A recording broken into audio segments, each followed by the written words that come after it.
Bonjour à tous et bienvenue dans notre nouveau numéro de Parlons-en. Nous arrivons aujourd'hui, en ce 6 juin 2024, à notre deuxième vidéo sur les 4 que compte notre émission spéciale autour du 80e anniversaire des débarquements et qui traitera évidemment du débarquement de Normandie et plus particulièrement des unités françaises présentes en ce jour singulier. Qu'ils soient les Français SAS, engagés volontaires dans les forces françaises libres du général de Gaulle et parachutés dans la nuit du 5 au 6 juin 1944 en Bretagne, avec comme objectif de retarder l'arrivée des forces et des renforts ennemis sur le front de Normandie, qu'ils soient les 177 Français du commando Kiefer ayant débarqué sur les plages de Normandie lors du jour J et ayant réussi à reprendre avec courage et panache, il faut se l'avouer, le casino de Ouistreham, ou enfin qu'ils soient les troupes du général Leclerc, ils ont tous fait honneur aux couleurs de notre drapeau. En compagnie de Michel Schepers, ancien professeur d'histoire-géographie dans l'établissement scolaire Notre-Dame de France à Paris 13e, ancien élève officier de réserve à l'école d'application de l'arme blindée, cavalerie de Saumur, mais également attaché de parquet au tribunal permanent des forces armées de Lyon, nous allons revivre ces moments intenses où les Français ont combattu face à l'occupant nazi, se vouant corps et âme, au sens propre comme au sens figuré, afin de libérer la patrie en danger. Ce deuxième numéro, traitant des forces françaises présentes lors du débarquement de Normandie, c'est tout de suite en compagnie de Michel Schepers au sein de notre émission Parlons-en.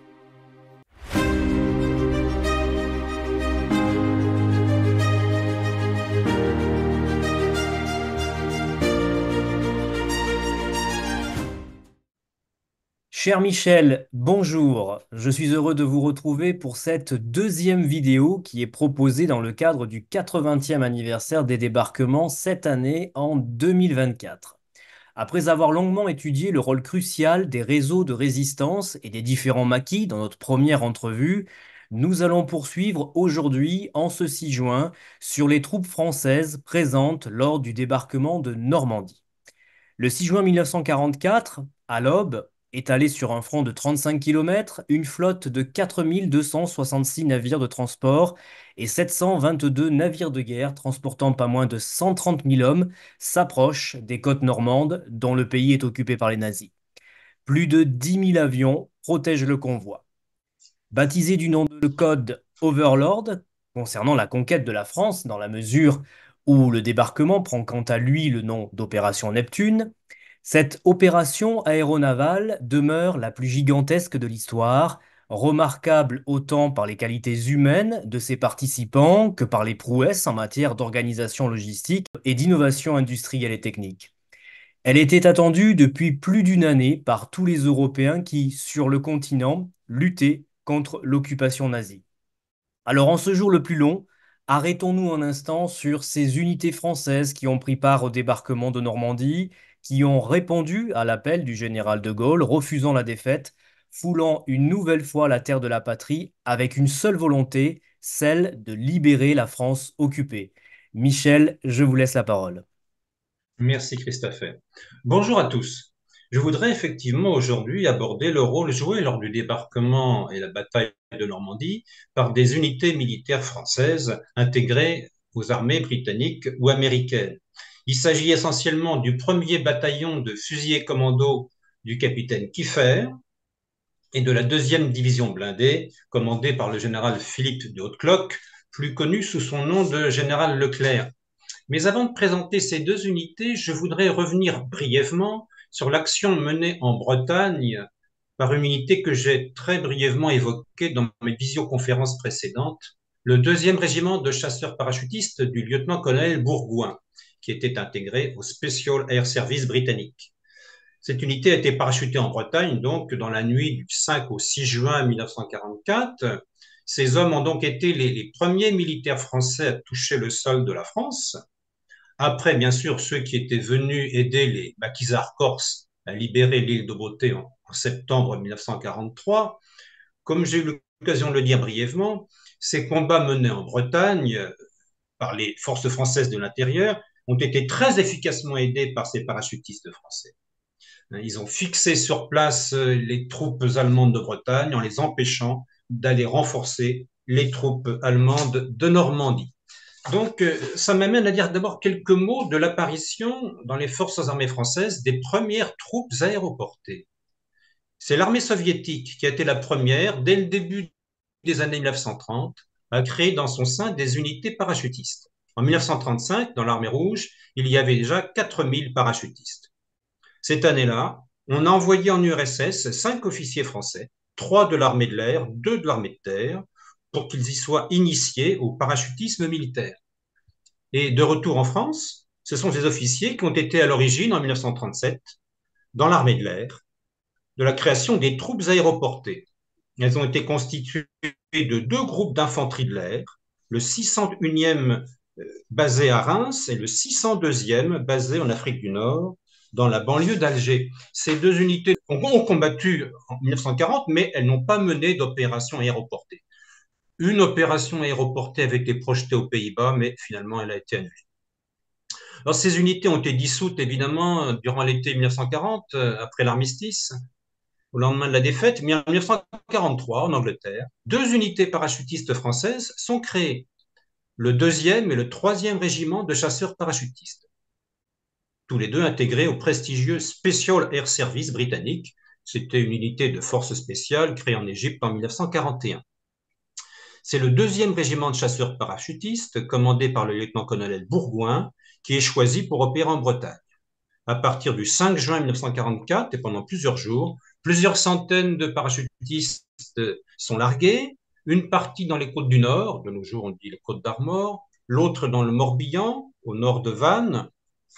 Guidés par la résistance locale, ils rallient le maquis des forces françaises de l'intérieur, qui est en train de se constituer dans la forêt de Saint-Marcel, non loin de la petite ville de Malestroit, à une vingtaine de kilomètres au nord-est de Vannes.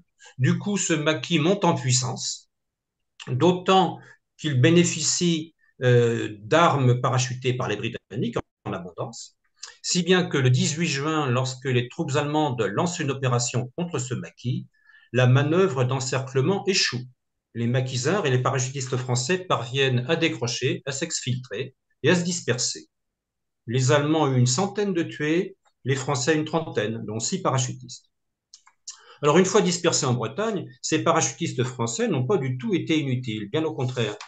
Ils ont fédéré la résistance bretonne, ils l'ont organisée militairement, ce qui fait que très vite, les militaires allemands ont été incapables de circuler en Bretagne, si ce n'est en formant des colonnes renforcées pour contrecarrer les embuscades.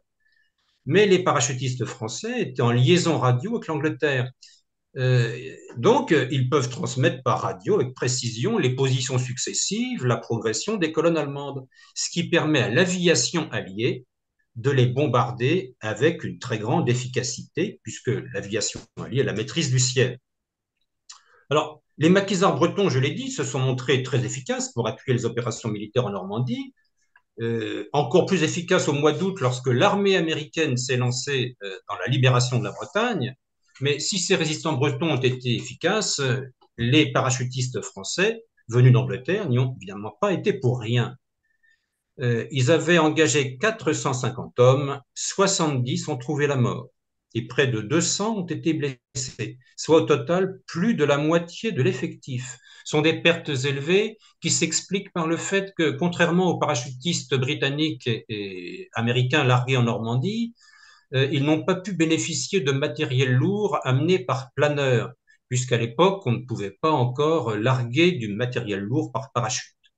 Donc, ils n'avaient que des armes légères. Par conséquent, ils auraient dû militairement se contenter de mener des opérations coup de poing, par surprise, faire du harcèlement avec des unités très mobiles. C'était la méthode des forces spéciales britanniques. Seulement, ils avaient aussi une autre mission encore plus importante, qui était justement d'encadrer militairement les maquisards.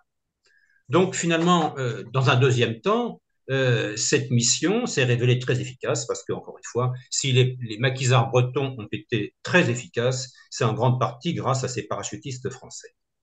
Dernier point, en août 1945, la guerre était finie en Europe. Les régiments parachutistes français qui jusque-là dépendaient de l'armée de l'air ont été transférés à l'armée de terre. Pourtant, il existe encore aujourd'hui dans l'armée française quelques escadrons, quelques commandos de parachutistes de l'air. On les distingue par leur béret. Les parachutistes de l'armée de l'air portent un béret bleu, bleu foncé, comme ceux de l'armée de terre, alors que leurs camarades de l'armée de terre, eux, ont un béret rouge. Venons-en maintenant au premier bataillon de fusiliers commando du capitaine Kieffer. Philippe Kieffer était à l'époque lieutenant de vaisseau, mais dans la marine, ce grade correspond dans l'armée à celui de capitaine et ça donne droit à l'appellation capitaine. Ce sont donc des soldats de la marine française qui ont débarqué en Normandie le 6 juin 1944. Les troupes de marine, eh bien, les troupes de marine ont été créées par Richelieu, ministre de Louis XIII, en 1622. Leur mission consistait à protéger les ports militaires et les arsenaux de la marine, et d'autre part, en temps de guerre, à mener des opérations amphibies, à opérer des débarquements dans les territoires occupés par l'ennemi. Mais leur mission consistait également à défendre les colonies, notamment la colonie du Canada, car pendant très longtemps, les colonies françaises ont été gérées par le ministère de la Marine. Ce n'est qu'à la fin du XIXe siècle qu'on a créé en France le ministère des colonies, qui est devenu par la suite notre actuel ministère de la France d'Outre-mer. Alors à l'époque, à la fin du XIXe siècle, les colonies françaises se sont beaucoup accrues territorialement, notamment en Afrique, ce qui fait qu'en 1900, les troupes de marine ont changé de nom, on les a appelées troupes coloniales et elles ont été rattachées à l'armée de terre. Il est vrai qu'en 1958, lors du retour au pouvoir du général de Gaulle, ces troupes coloniales ont retrouvé leur ancienne appellation de troupes de marine, mais elles sont restées rattachées à l'armée de terre. Pourtant, aujourd'hui encore, il y a quand même quelques soldats dans la marine. De même que l'armée de l'air en 1945 n'a pas perdu tous ses parachutistes, eh bien en 1900, la marine n'a pas perdu tous ses soldats. Ces soldats de la marine, on les appelle aujourd'hui encore les fusiliers marins. Au printemps 1942, en Angleterre, des hommes des forces navales françaises libres, emmenés par un officier de réserve de la marine, Philippe Kieffer, se regroupent au sein de la première compagnie de fusiliers marins commando, intégrée à une brigade des forces spéciales britanniques, la First Special Service Brigade, au sein d'un commando interallié. Alors, cette unité avait pour vocation d'effectuer des opérations de débarquement surprise pour faire des raids, en fait, en tel ou tel point de tel ou tel pays occupé. Et par conséquent, l'idée a été de regrouper des commandos venant de tous les pays de l'Europe occupée. Donc, unité composée de Français, de Belges, de Néerlandais, de Norvégiens, de Polonais, de Danois, de Yougoslaves. L'idée était qu'ils étaient particulièrement aptes à opérer dans leur pays, puisqu'ils maîtrisaient bien la langue. Donc, ce commando, le commando interallié numéro 10, a intégré la compagnie française, qui s'est renforcée et qui est devenu, à l'automne 1943, le premier bataillon de fusiliers marins commando. Elle a subi un entraînement extrêmement sévère en Écosse, sur les terres du château d'Achnacarry. Alors, terre et château avaient été très aimablement mis à la disposition de la brigade anglaise par le châtelain, propriétaire des lieux. L'entraînement était très physique, très sportif. Les Français l'ont suivi avec les commandos britanniques et les uns et les autres arboraient le même béret vert foncé. Le premier bataillon de fusiliers marins est composé de 3 pelotons, on pourrait même dire 3 compagnies. Le peloton numéro 1, commandé par Kieffer lui-même, le numéro 8 du capitaine Trépel, plus un peloton d'appui avec des mortiers et des mitrailleuses lourdes. Quel a été le contexte dans lequel s'est opéré le débarquement du commando Kieffer en Normandie? En 1943, le président américain Roosevelt et le premier ministre britannique Churchill s'étaient mis d'accord pour risquer, je dis bien risquer, un débarquement en France occupée en 1944. Staline le réclamait depuis longtemps. L'échec du débarquement britannique à Dieppe, en Seine-Maritime, en août 1942, a servi de leçon. On s'est rendu compte qu'il fallait éviter de tenter de débarquer à proximité d'un port, parce que c'était là, évidemment, que les défenses allemandes étaient les plus puissantes. Et effectivement, par la suite, en juillet 1943, le débarquement de Sicile s'est très bien passé, de même celui qui a été opéré en Italie du Sud, dans la foulée, au mois de septembre. Il restait à choisir le lieu où on débarquerait en France. La base de départ étant l'Angleterre, on avait le choix entre les plages de la Manche et de la mer du Nord, en gros entre Calais et Dunkerque, et les plages du Cotentin en Normandie, entre la péninsule de la Manche et l'estuaire de la Seine. Alors, en fait, les défenses allemandes les plus puissantes étaient celles du Nord-Pas-de-Calais. C'est donc la Normandie qui a été retenue. les troupes disponibles les plus nombreuses étaient celles des États-Unis.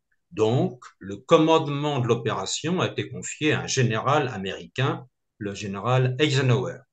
Alors, on a voulu quand même consoler la Grande-Bretagne, ce qui fait que le commandant en chef des troupes terrestres a été un général britannique, général Montgomery, celui qui avait gagné la bataille d'El Alamein en Égypte en novembre 1942.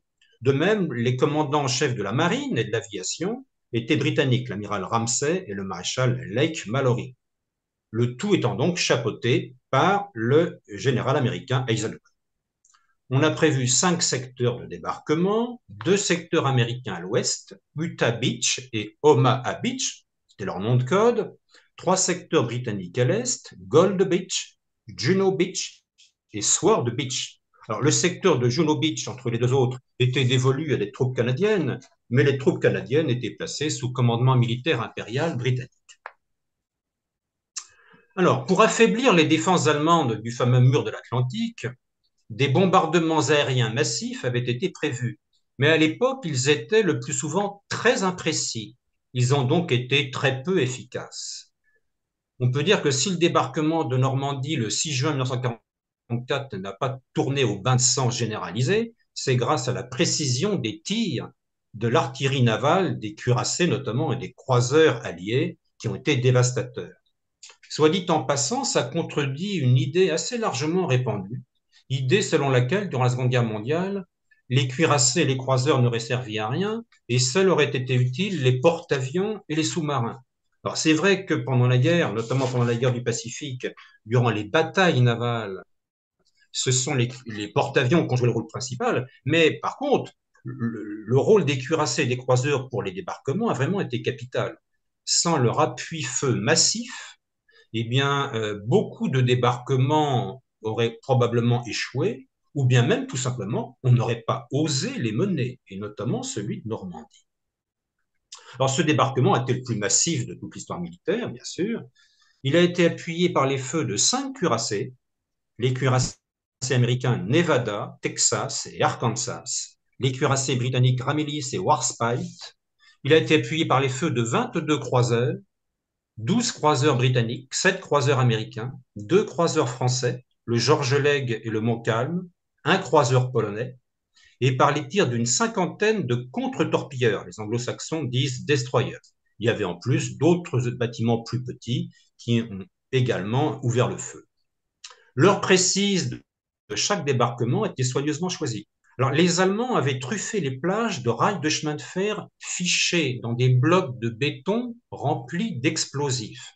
Donc, ils étaient recouverts par la mer à marée haute. On ne les voyait pas. Et donc, ces dispositifs devaient exploser quand ils seraient heurtés par les coques des barges de débarquement. Donc, pas question de débarquer à marée haute. Mais pas question non plus de débarquer à marée basse. Parce que dans le Cotentin, lorsque la mer est à marée basse, elle se retire très loin. Et donc les troupes auraient dû débarquer très loin et avoir une très très longue marche d'approche jusqu'à la plage. Elles auraient constitué des cibles trop faciles pour les défenseurs allemands. Donc on a décidé d'attaquer à la marée mi-montante. Cela dit, en raison de la longitude et de la configuration du rivage, dans le Cotentin, la marée n'est pas exactement aux mêmes heures le long des plages. Donc le 6 juin, le premier débarquement a lieu à 6h30 dans le secteur américain d'Utah Beach, le secteur le plus à l'ouest, mais dans le secteur britannique de Sword Beach, qui nous intéresse, le plus à l'est, il s'effectue 1 heure plus tard, à 7h30, sous la protection des 2 cuirassés britanniques et d'une douzaine de contre-torpilleurs. Les Anglais de la brigade de forces spéciales ont été fair-play. Ce sont les 177 membres du commando Kieffer qui ont eu l'honneur de débarquer en France les premiers. À signaler que parmi eux, il y a un tiers de Bretons. Les tirs de l'artillerie navale ont bien sûr été précis et efficaces, mais ils n'ont quand même pas complètement anéanti les défenses allemandes. Dès le départ, les combats sont durs, mais les marins français ne se laissent pas décourager, ne renoncent pas à leurs objectifs. Ils s'emparent d'un bord d'un canon de 50 mm qui était habilement dissimulé et qui avait réussi à toucher une des 2 barges de débarquement qui les avait amenés à terre. Heureusement, elle n'a pas été détruite. Puis ensuite, ils manœuvrent habilement. Ils réussissent à s'emparer du central téléphonique et de l'ancien casino de Rivabella que les Allemands avaient fortifié. Alors, Rivabella, c'est la station balnéaire de la petite ville d'Ouistreham, la petite ville à proximité de laquelle ils ont débarqué. Leur mission consiste ensuite, en passant par l'intérieur des terres, en faisant un crochet par les villages de Colleville et de Saint-Aubin d'Arquenay, la mission consiste à progresser vers le village de Bénouville, en direction de deux ponts situés à proximité. Le pont de Bénouville, situé sur le canal de Caen, c'est un canal qui permet à des cargos de gagner le port de Caen, et le pont de Ranville sur l'Orne. Alors, l'Orne est un petit fleuve côtier de Normandie, qui a d'ailleurs donné son nom à un des départements. Et de Caen jusqu'à la mer, comment dirais-je, l'Orne coule parallèlement au canal. Ces ponts sont des points stratégiques. Et c'est pourquoi, dans la nuit qui a précédé le débarquement, on a largué dans la région la 6e division aéroportée britannique, qui s'en est emparée assez facilement. Il fallait absolument sécuriser le flanc est de la zone des débarquements, de la même façon que, comment dirais-je, du côté de Sainte-Mère-Église, des parachutistes américains ont été largués en même temps pour sécuriser le flanc ouest. Donc les fusiliers marins français doivent rejoindre les paras-britanniques pour les aider à garder ces deux ponts. Alors ces deux ponts sont très importants, donc je répète, d'une part, ils doivent permettre le ravitaillement des régiments parachutistes déployés le plus à l'est, et en plus, on doit les protéger d'une possible contre-attaque allemande qui permettrait en particulier à des chars allemands, des blindés allemands, de franchir l'Orne et ensuite d'attaquer les troupes britanniques fraîchement débarquées. La jonction est faite entre les marins français et les paras-britanniques à 16h30. À noter que le pont de Bénouville, par la suite, a été surnommé Pegasus Bridge, étant donné que Pégase, qui est le cheval ailé de la mythologie grecque, est l'emblème des troupes aéroportées britanniques.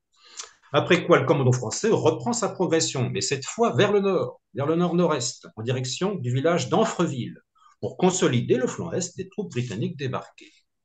Ces hommes progressent en combattant, et ils atteignent le village vers 20h. Alors, à noter que depuis qu'ils ont franchi l'Orne, les soldats allemands qu'ils doivent affronter ne sont plus ceux de la 7e armée allemande, stationnée dans l'ouest de la France, et notamment en Bretagne et dans la plus grande partie de la Normandie. Ce sont ceux de la 15e armée allemande, stationnée dans le nord de la France.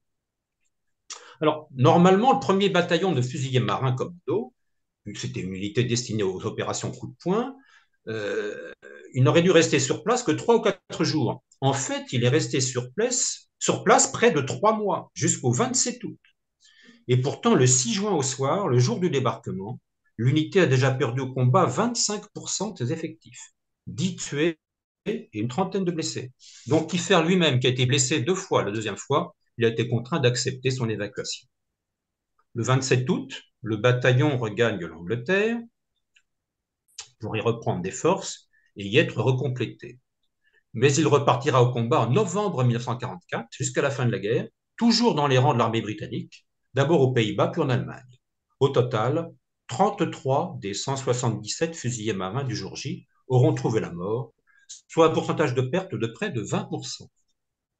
Le dernier des survivants du commando de la Libération, Léon Gauthier, est mort centenaire l'année dernière, le 3 juillet 2023.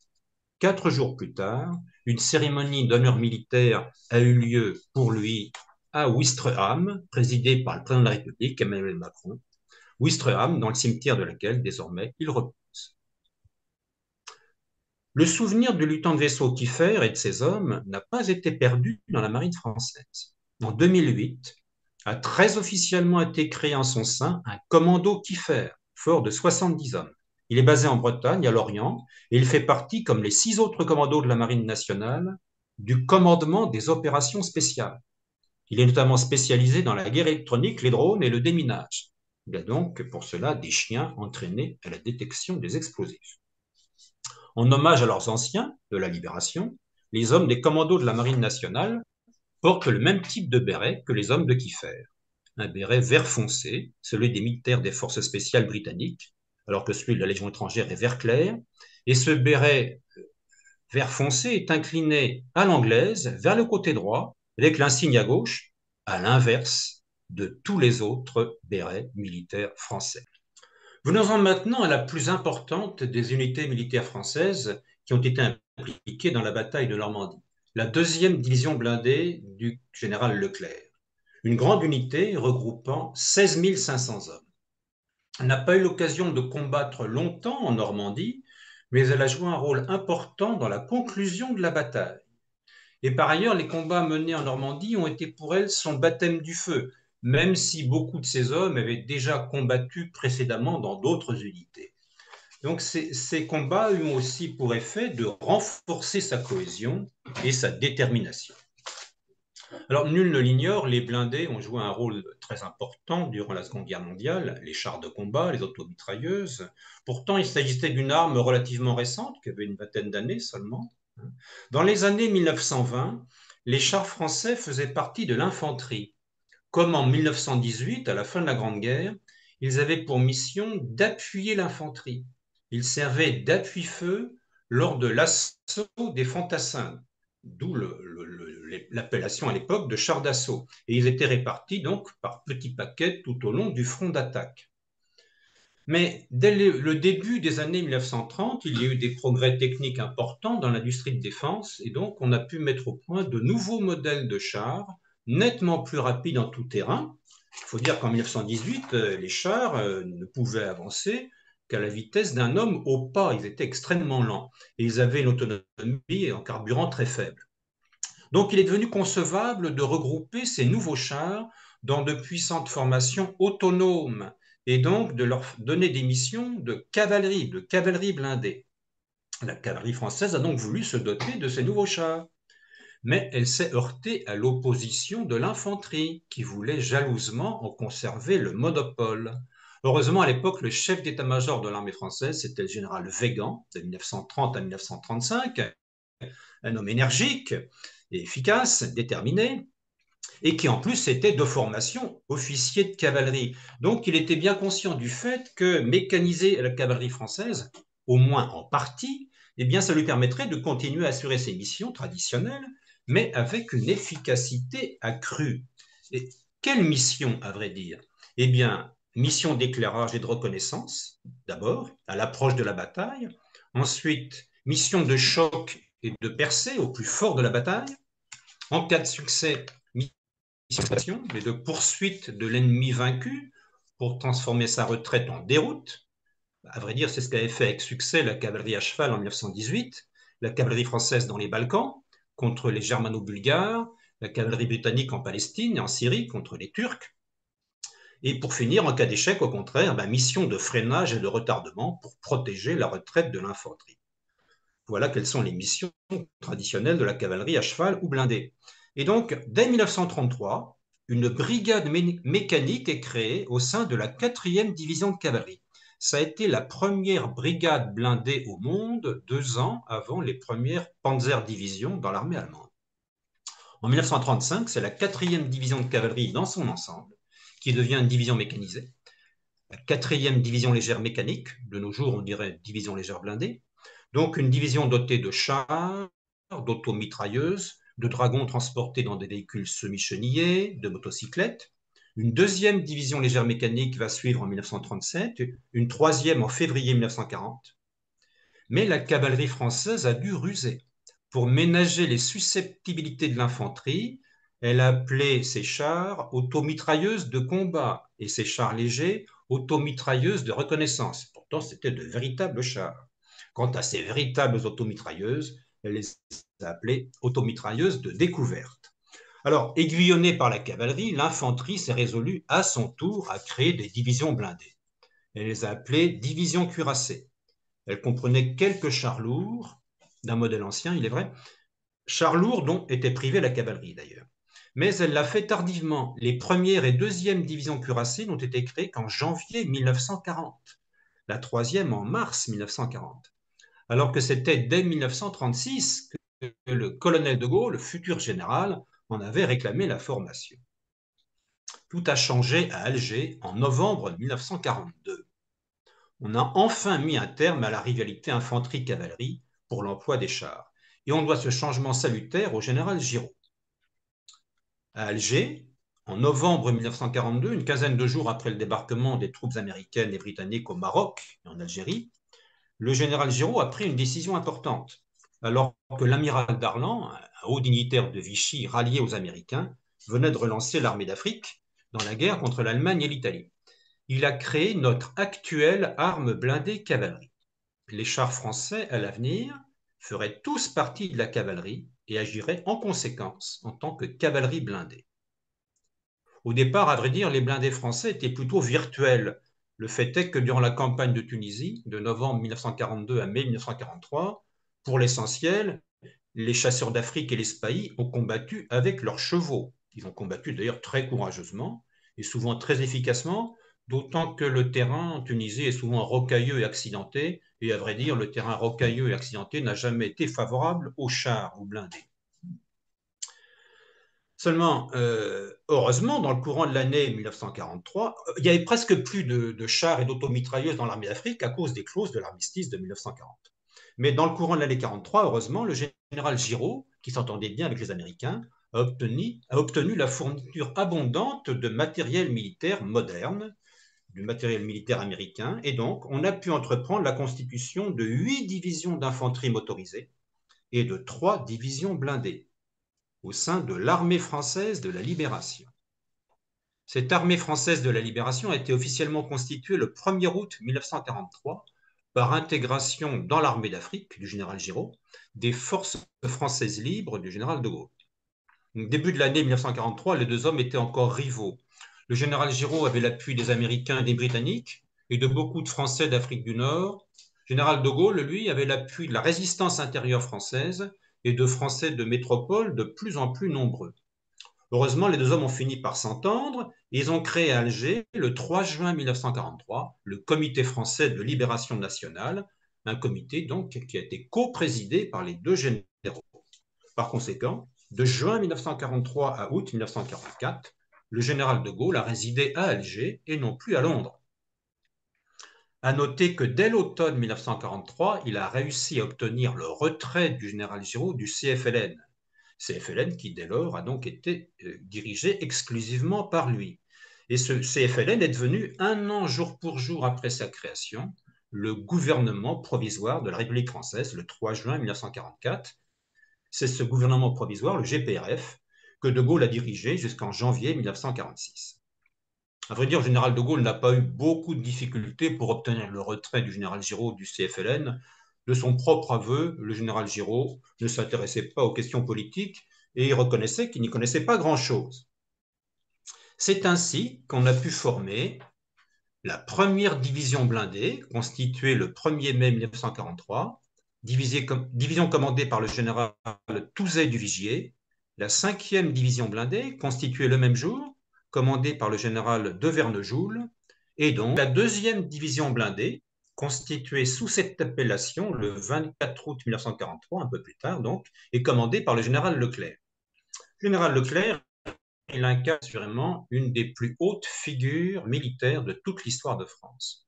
Quand on parle de Leclerc, on pense spontanément à Du Guesclin, à Sainte-Jeanne d'Arc, au chevalier Bayard, à Murat.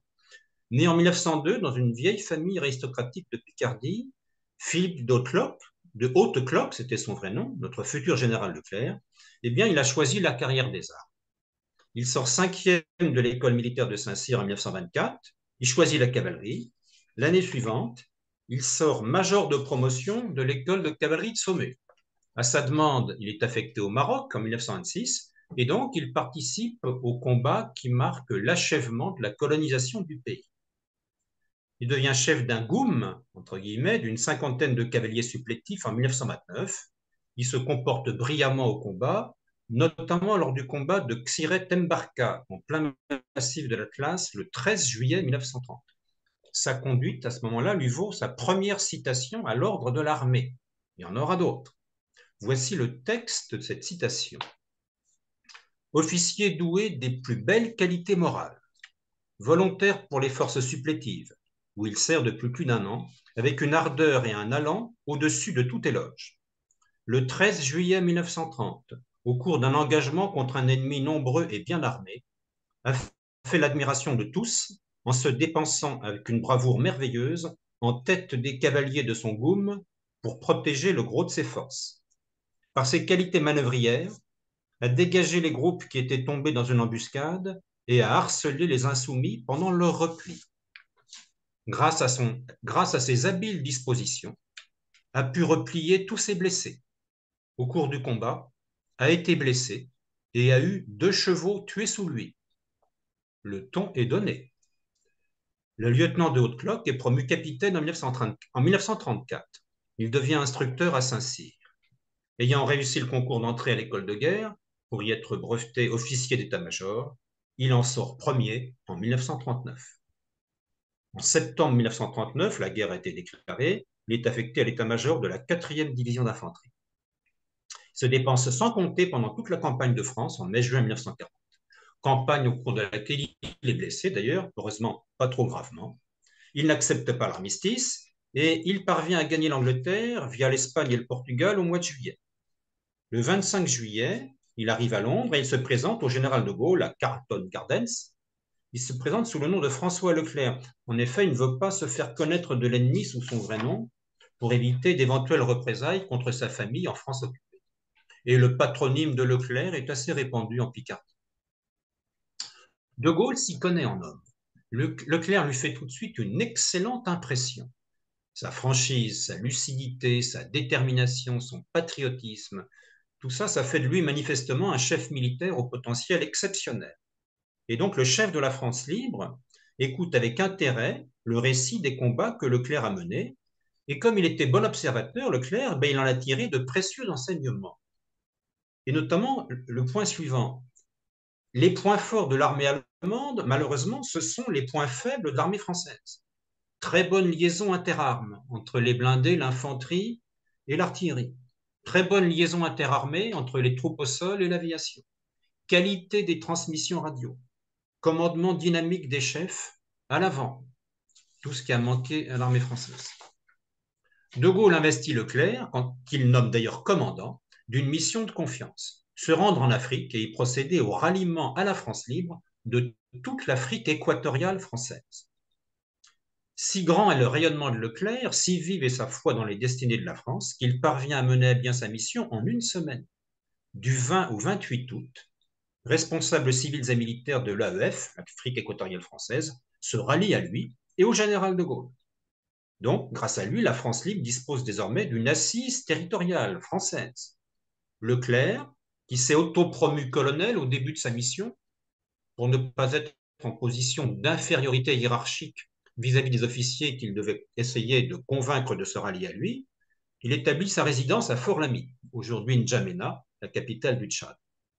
Il dispose d'une force militaire de 6 000 hommes, qui se sont donc ralliés à lui. En grande partie, des tirailleurs sénégalais des troupes coloniales. En fait, ces soldats ne sont pas tous sénégalais, loin de là.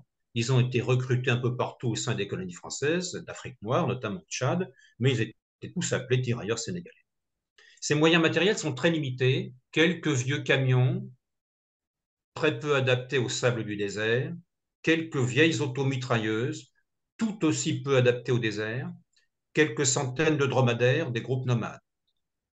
C'est dans ces maigres forces que Leclerc a puisé pour passer à l'attaque, en plein accord avec le général de Gaulle, contre l'armée italienne qui contrôle entièrement la Libye depuis 1931.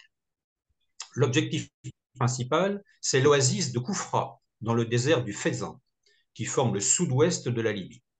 Les Italiens ont y établi un fort puissamment défendu et défendu par une forte garnison de 600 hommes. Eh bien, Leclerc va attaquer ce fort avec des forces sensiblement inférieures, et pourtant, il parvient à s'en emparer. La garnison italienne capitule le 28 février 1941. À noter que durant sa marche d'approche, il a réussi à dominer les colonnes motorisées italiennes, les Sahariana, qui patrouillaient aux abords de l'Oasis, en usant de procédés chers à la cavalerie. Déborder, prendre à revers et surprendre. Et par ailleurs, en faisant continuellement déplacer son unique canon pendant le combat, il a pu faire croire à la garnison qu'il avait aligné toute une batterie. La victoire de Koufra a immédiatement un grand retentissement partout dans le monde. Le jour même de la reddition du poste italien, De Gaulle télégraphie à Leclerc. Colonel Leclerc, je vous félicite du magnifique succès de Koufra. Vous venez de prouver à l'ennemi qu'il n'en a pas fini avec l'armée française. Les glorieuses troupes du Tchad sont sur la route de la victoire. Je vous embrasse. Dès lors, Leclerc va aller de victoire en victoire. Il est promu général de brigade par le général de Gaulle au mois d'août 1941.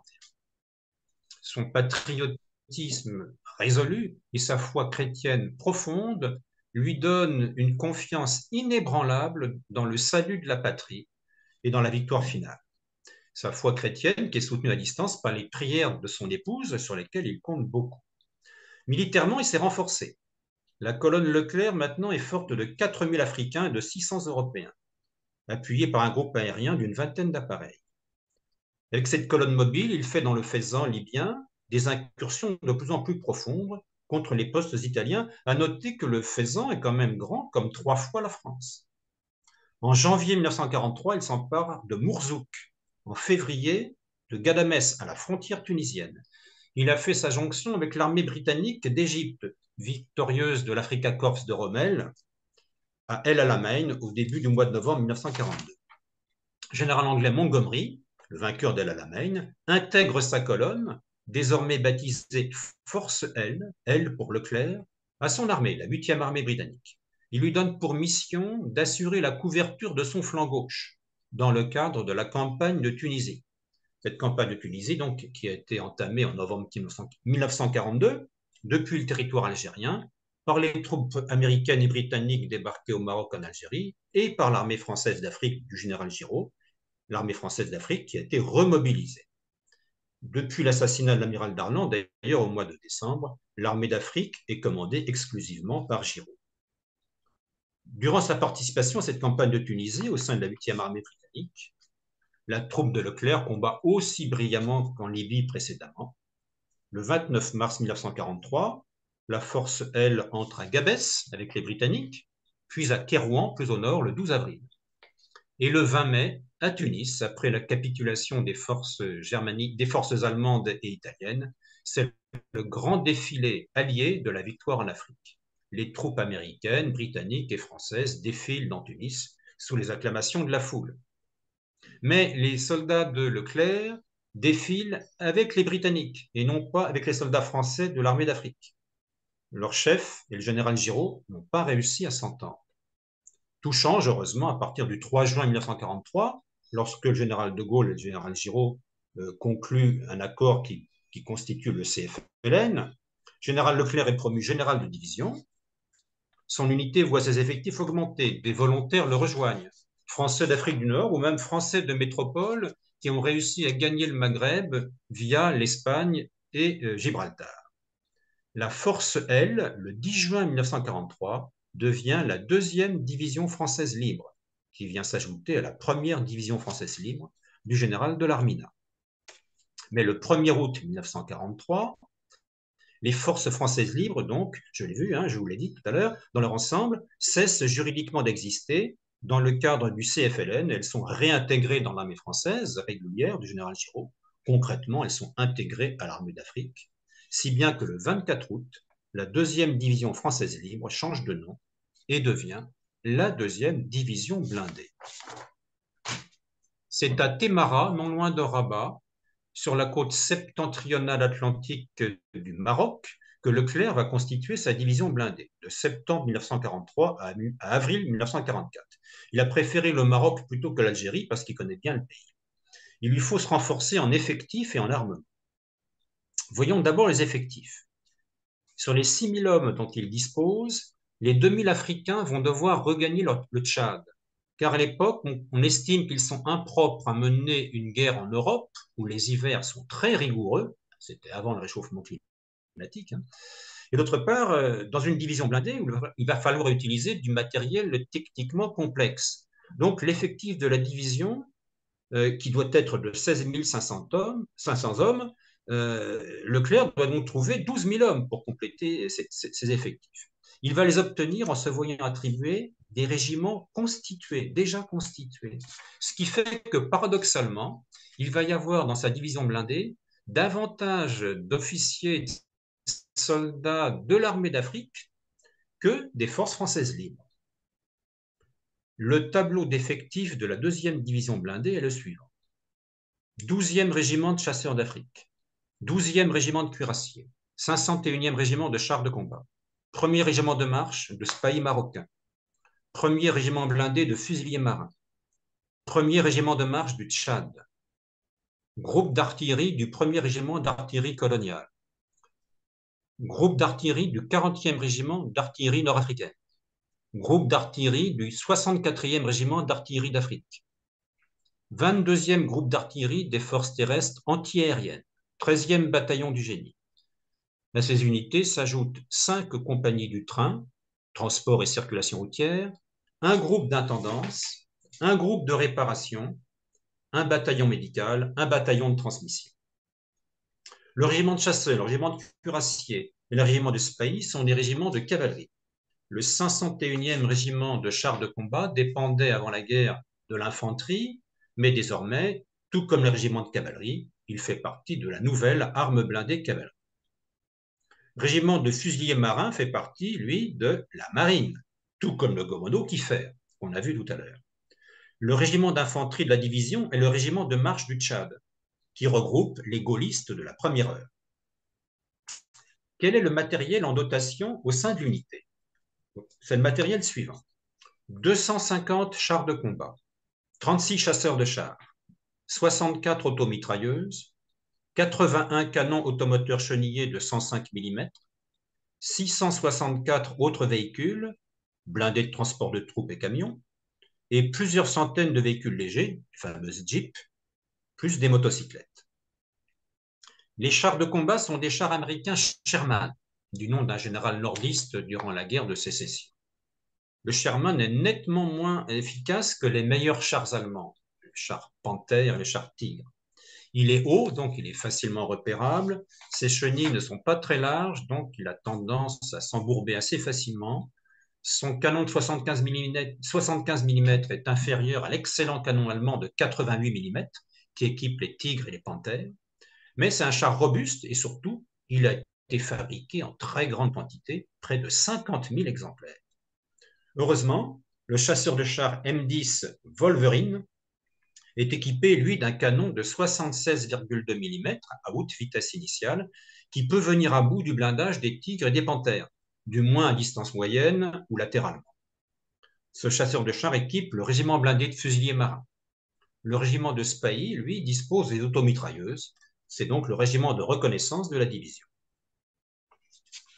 Au terme d'un séjour de 4 mois en Angleterre, la base de départ du débarquement en Normandie, la 2e division blindée et son chef débarquent le 1er août 1944 sur la plage de Saint-Martin-de-Varreville, dans le secteur d'Utah Beach.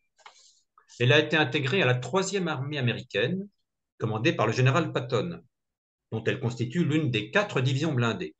Leclerc et Patton se sont tout de suite très bien entendus. Ils étaient tous les deux énergiques, dynamiques, audacieux. Ils étaient tous les deux, en plus de formation, officiers de cavalerie. Le contact a été tout de suite excellent. Alors, le 1er août, c'est aussi le jour où, après 2 mois de durs combats dans le bocage, l'armée américaine parvient enfin à percer le front allemand. Et elle le perce dans le secteur d'Avranches. Avranches est un petit port situé tout en bas du département de la Manche, à l'est du Mont-Saint-Michel.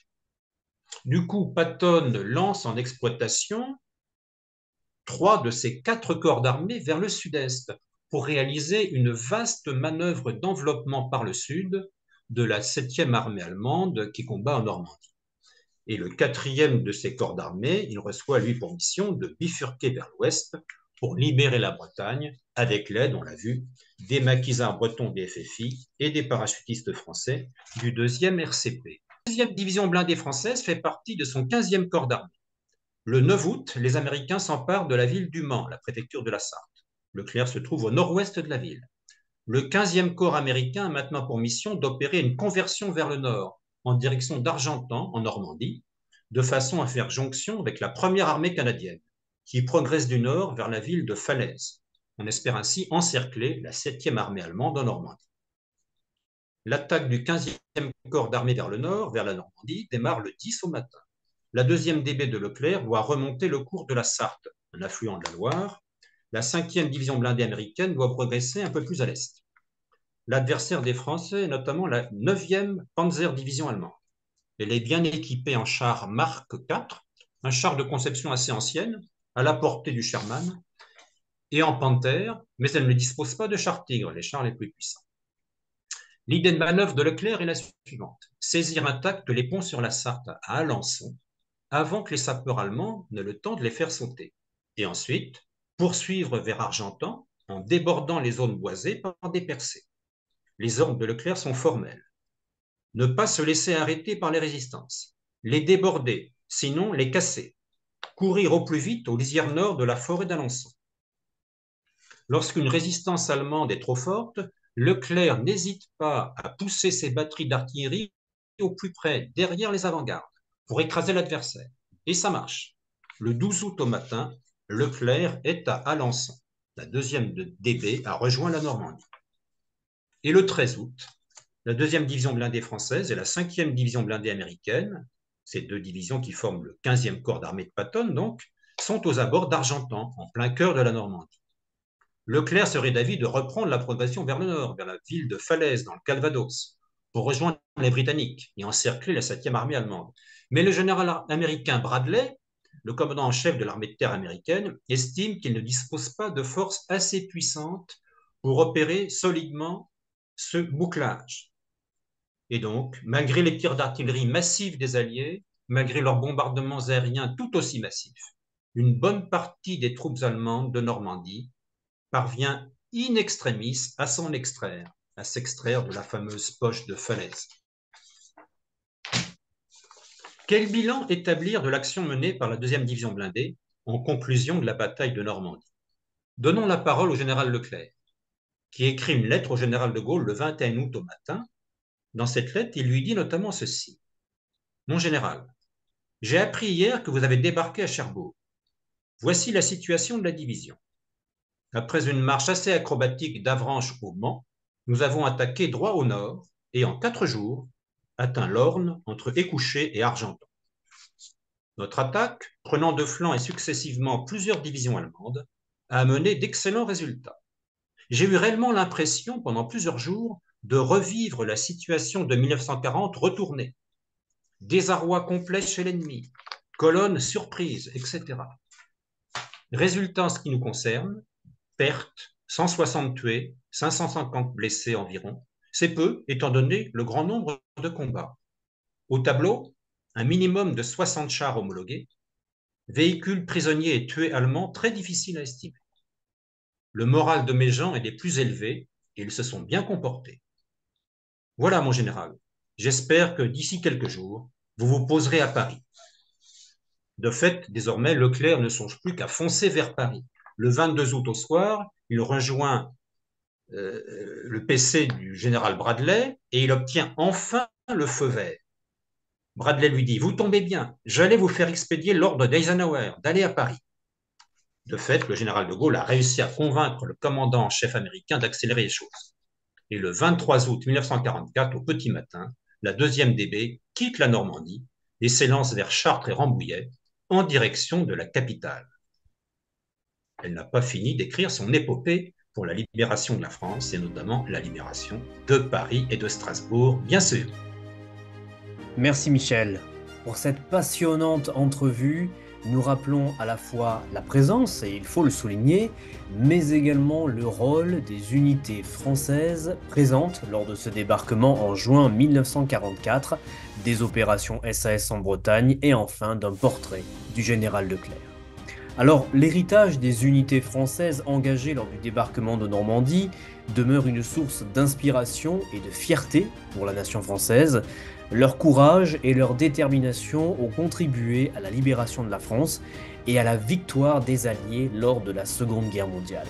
Leurs sacrifices doivent être honorés et perpétués dans nos mémoires afin que les générations futures se souviennent toujours du prix de la liberté et de l'importance de l'unité dans les moments les plus sombres de l'histoire. Cette 2e entrevue se termine, mais j'aurai le plaisir de poursuivre cette série de 4 vidéos avec vous Michel, que nous enregistrons dans le cadre du 80e anniversaire des débarquements, dans une prochaine visioconférence qui abordera le débarquement de Provence, survenu le 15 août 1944, dans le sillage du débarquement de Normandie. Merci à tous pour votre fidélité et je vous dis à très bientôt pour un nouveau numéro de Parlons-en.